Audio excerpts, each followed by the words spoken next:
trong chạy ngạo vinh lắm kan sa phải phải đi chạy ở bàn tiếng lệ ở khát tu Jeff Kai là nun lui kan sa cái điều này là chỉ là now răng từ luôn hơi ăn đúng không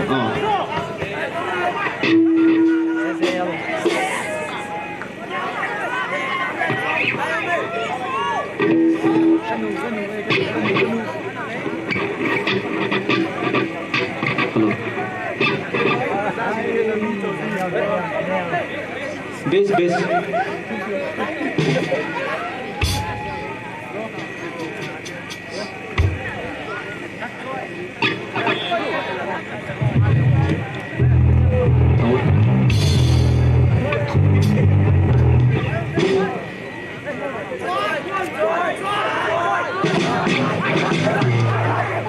Okay.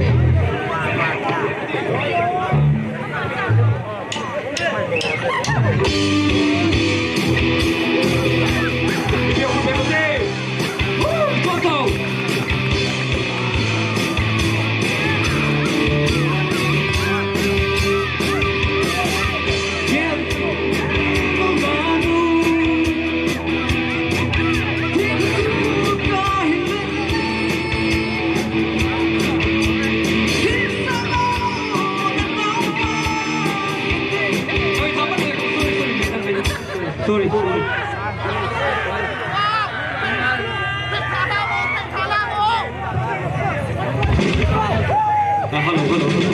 Hello. Anh có cái giá thì bây giờ cái sản phẩm gì không? Sorry. Get chim lâu là nuôi hết dấu chuyện hình rủi vô.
to hi pu Jeff kai na anasa nun lui ju kan sa de che a chai na ding